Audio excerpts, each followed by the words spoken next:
Good morning.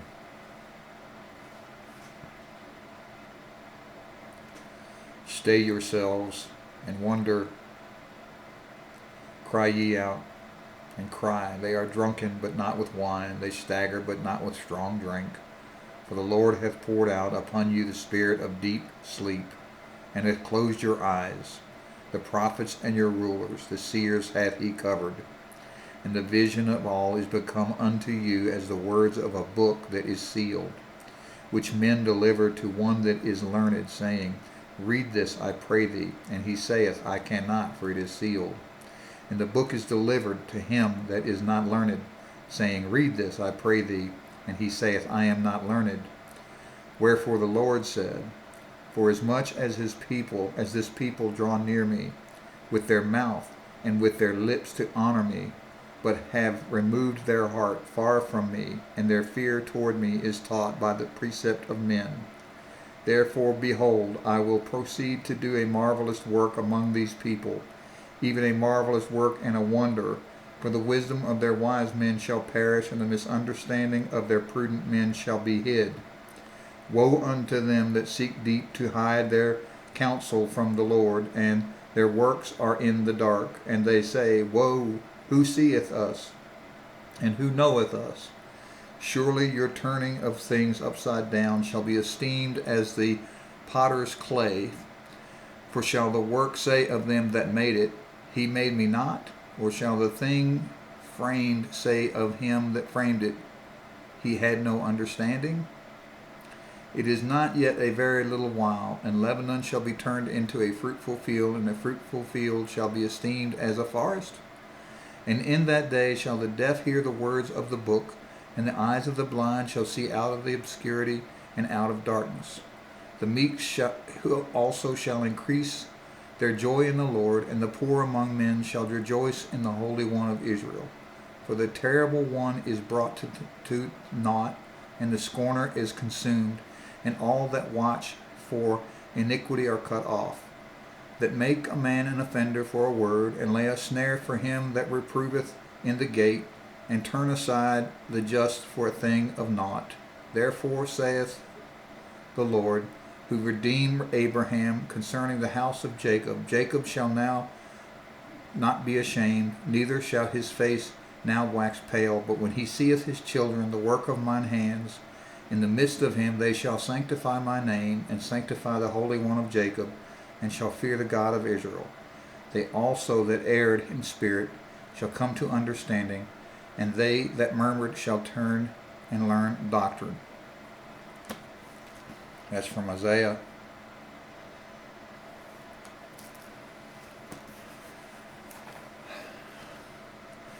Many of you that know me may be surprised by the fact that I'm reading the Bible, but I've been in meditation the last few days as I've been dreaming and waking from slumber with some profound messages that are coming to me. And the other night in flight, I was suddenly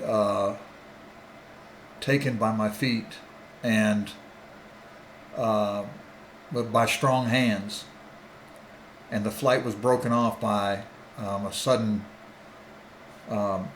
release of those hands, and I fell down to the ground, and I was stunned by that because until that point I had not had any conscious interference or any hands on me in flight until the other night. And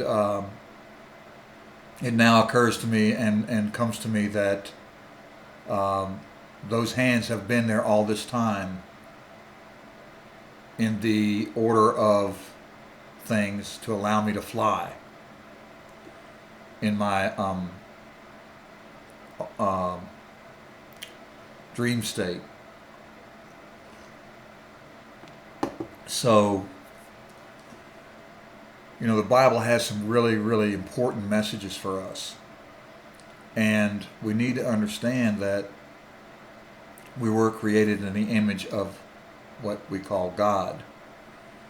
And for many of us, the Creator goes by other names: Yahweh, God, the Matrix, whatever. The important thing for me right now to express to you is I want to talk a little bit about faith. And what is the message that's coming to me right now is that we must have faith in the order of things that were given to us in our creation as human beings. And what I mean by that is that we can have faith in the natural order of our scientific and emotional and spiritual makeup. We were created with scientific pieces of the puzzle that keep us alive. We're also created with something called spirit or soul that our scientists have yet to figure out how to transform when we're cloned. We know that we can be cloned now. We've cloned sheep, and I'm pretty certain that we've probably cloned our bodies. We just haven't been able to clone our soul and move it over to another body. Because that spirit, that soul is connected to a universal power that we have not been able to manipulate at this point. We've been able to enhance it. We've been able to increase its volume, the frequency of that connection. But we've not been able to transfer our personality, our soul, from one vessel to another.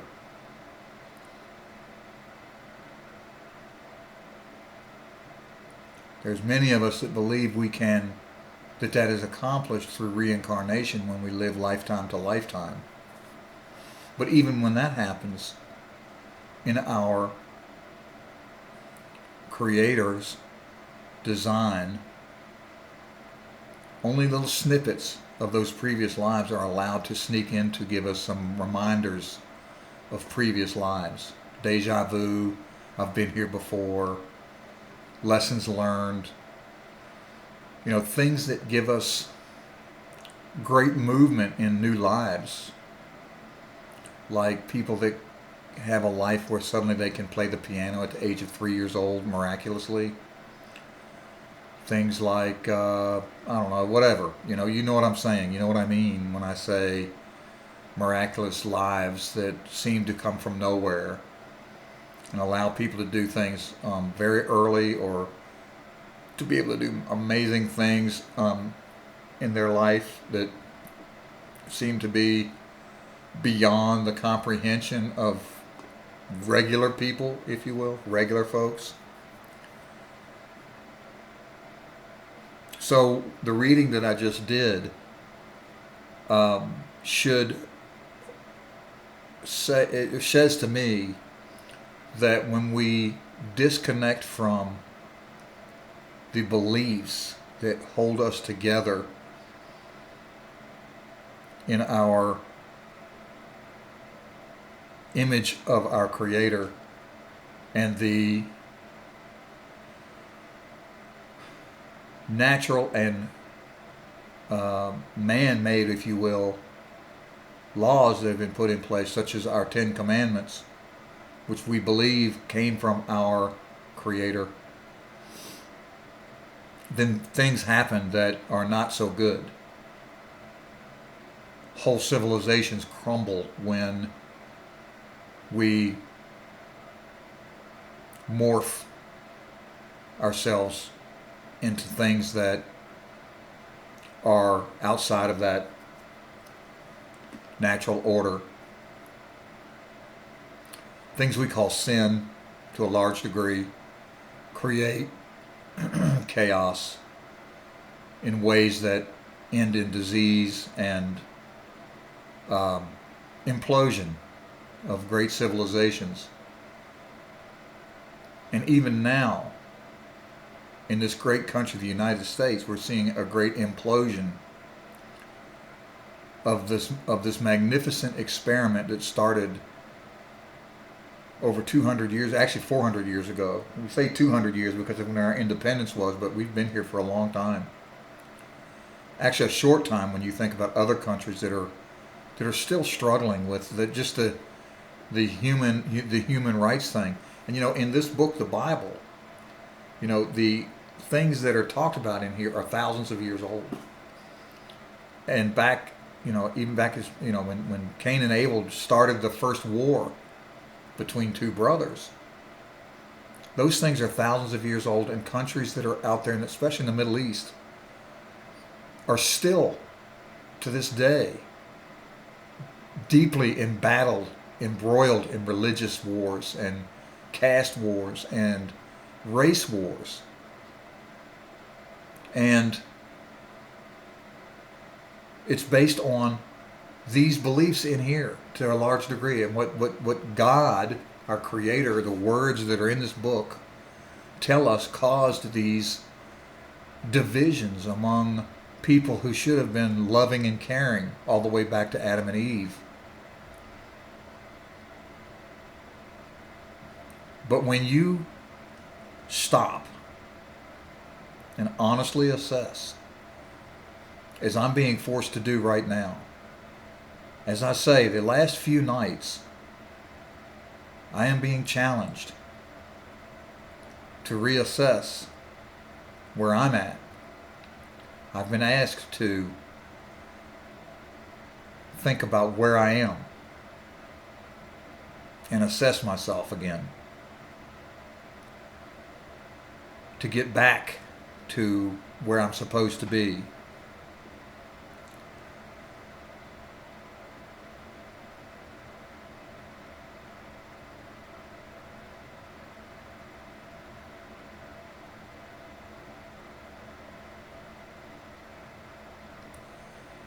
Stay the course I just got. Keep going.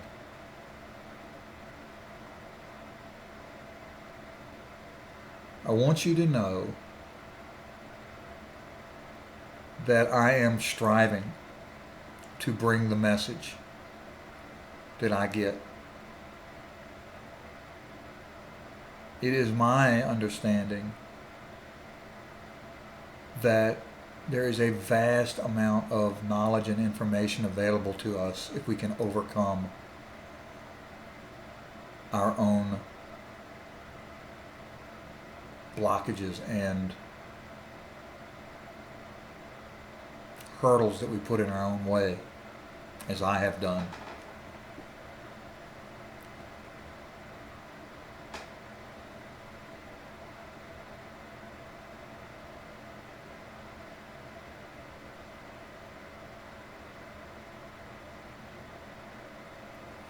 So faith, to me, is accepting that we do have some universal principles that help us to find our way through our lifetimes to become who we were designed to be in this particular life.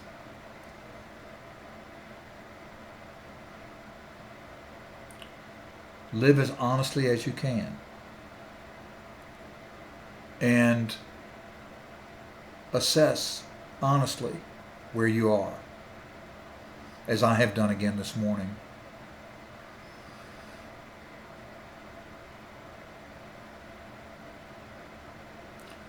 And then make an action to follow that message you get when you're doing your assessment in the mirror. Because when you do your assessment in the mirror, you begin to see things and understand things about yourself that you may not have seen when you are busily working day to day in your job, when you're busy raising your family, when you're busy doing what you have to do. You have to stop and you have to occasionally look in the mirror, look into your eyes. Take the time to look into your eyes and speak to God. Ask God, or whatever you call the entity, the energy level, the dimension in which we gain our spiritual and emotional, or particularly our spiritual strength. You strengthen your soul and your strength and your spirit by tapping into that. There is so much more for us to gain by using that element of us, our sixth sense that has been slowly beginning to be reawakened after being shut down by other generations before us, because it is many people's belief that the gland that gives us this subconscious ability has been programmed to be quiet. So anyway,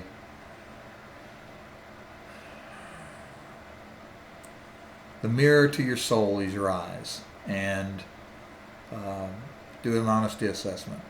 Look deep into your eyes.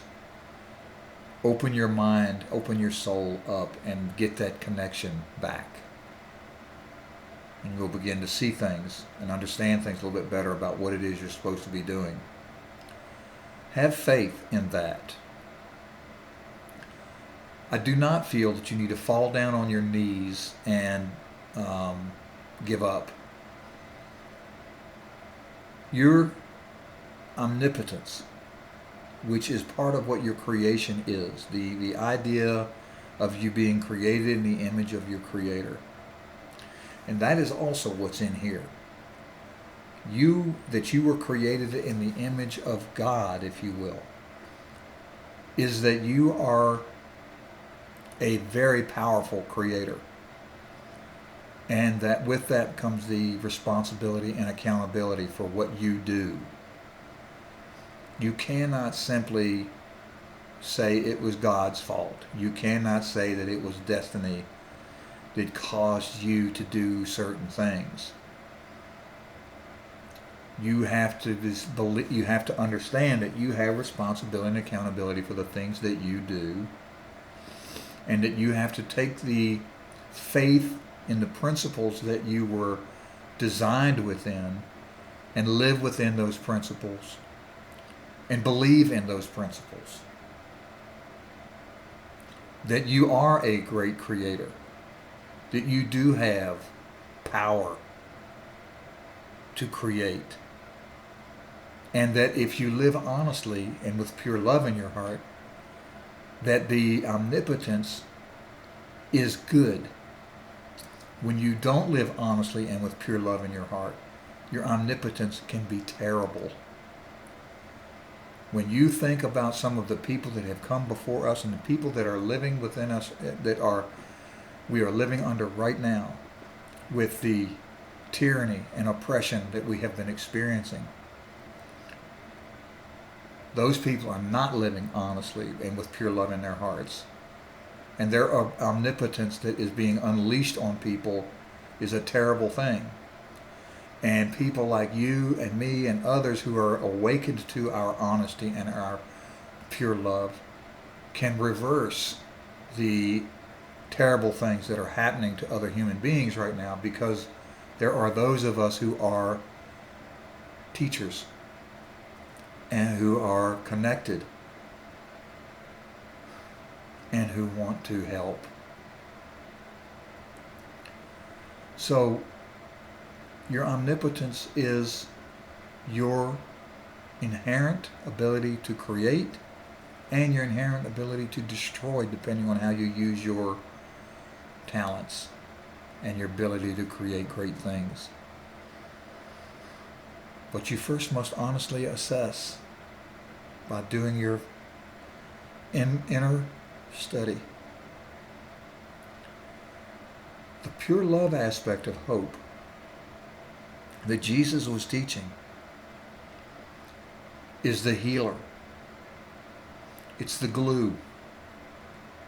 that holds you together. Because when you love with pureness of heart, then you know that you can't be challenged in that. And so when one of the great examples of people who are not being honest about their love is the people who are falsely using race as a cudgel to gain unearned power and wealth. And I'm not saying there aren't people out there who are not operating with pure love and they are racist. I'm not saying that. I'm saying there are people who are still stupid with that. But there are also people who are not being honest about their racist comments and the challenges and charges that they bring against people. They're not living with pureness of their love for human beings. And so they need to be taken account. They need to be held accountable because they are not using their power and their creation honestly and with pure love in mind. And it's up to us to hold them and challenge them. But first you must accept pure love in your heart. You must love. Now, you must also clearly understand what love means from a pure standpoint. It's not about sex. It's not about falling in romantic love. It's having a love for people. Just a clean love for all of humanity as having a right to be. They have a right to have liberty. They have a right to be able to share in the resources of our planet as we all do. And that we have no right to deny others the ability to have wealth, health, and peace and prosperity. That we must all help others to live a happy life. So that's pure love. No expectation of reciprocity for giving our forgiving to others. So when we live with honesty and pure love, then the omnipotent power that we have within us can be unleashed because we have no fear of hurting others. Because it's not possible for us to hurt others in our and exercising our omnipotence, because our omnipotence is so powerful. It's unlimited in what we can do. When we operate with honesty and pure love in our hearts and our souls, and we unleash our omnipotence, we can't do anything but good. And if we're getting ready to step out of those bounds of good, there were others who are operating with honesty and pure love in their hearts to hold us within the natural order of things, to say, whoa, stop, hey, wait. You are stepping out of bounds a little bit here because you are not operating with honesty and pure love in your heart. Check yourself. Do an assessment. Honestly assess. And I urge everyone to think about what honesty means. Look up the word honesty, not truth. Stay away from truth. Look at honesty. And then look at pure love. And if you need to know what pure love is about, think about Jesus Christ. Just for a minute, don't think about Jesus as God's son for a minute. Just don't, okay, don't call me blasphemous. If you're a Christian, don't go nuts on me on this one. Just for a moment, think of Jesus Christ as a human being and what he did. Of course, it cost him. It cost him dearly. It did. But think about the message that he was giving about love. And think about what he was able to do with his omnipotence because he was living with honesty and pure love to the ninth degree. He was able to heal.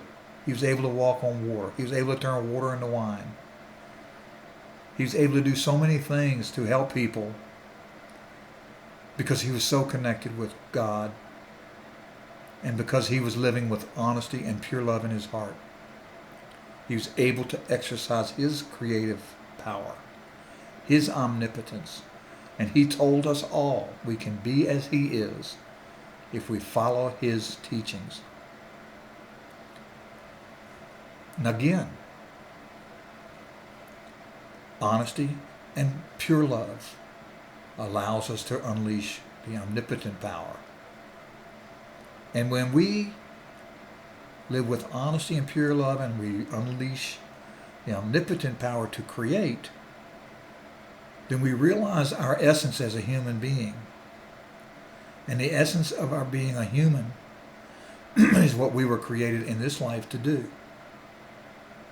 We unleash that inner power, that trait, that child within, as my mama would tell me it was, to do the thing that we were put here to do, to contribute the value to the fabric of our existence. Many were put here to do what I'm doing. Many were put here to be artists like my mom. Many were put here to save our planet. When I say save our planet, just a minute, let me just give you a couple of minutes on that. We need to preserve our soil. We need to stop killing our soil. We need to continue to plant trees. When we tear down trees, we need to plant trees. We need to take better care of our animals. If we're going to eat animals, we need to preserve the way that animals were put here to feed us. Not the genetically modified animals, not the genetically modified vegetables and fruits. Messing with the genetic code of anything is not a good idea. That's just my opinion, of course. I'm just a regular human. I'm not going to mess with, I'm going to try not to ingest any genetically modified products into my body. I will continue to do things with heirloom seeds, and I will continue to try to eat things and ingest things that are from the natural order, not from something that we as humans have decided we can genetically alter because we feel like it's better for us. Because I don't feel like that the honesty and the pure love of these things that we're genetically altering is going into that genetic alterations. When it's about profit, and it's about controlling the masses, and it's about oppression and tyranny, I'm not having any of it.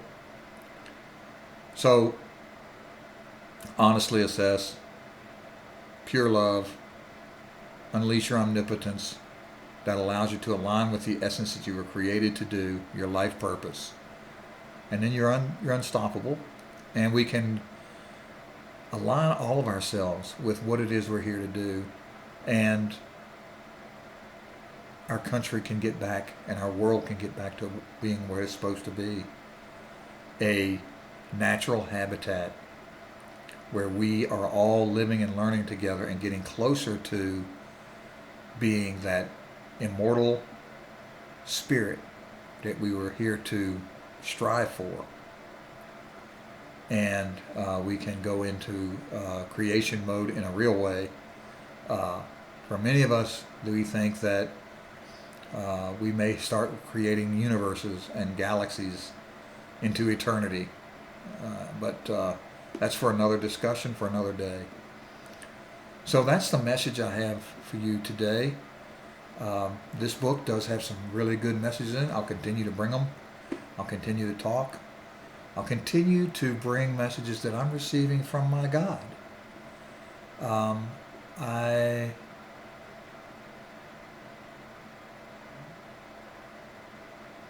I feel him,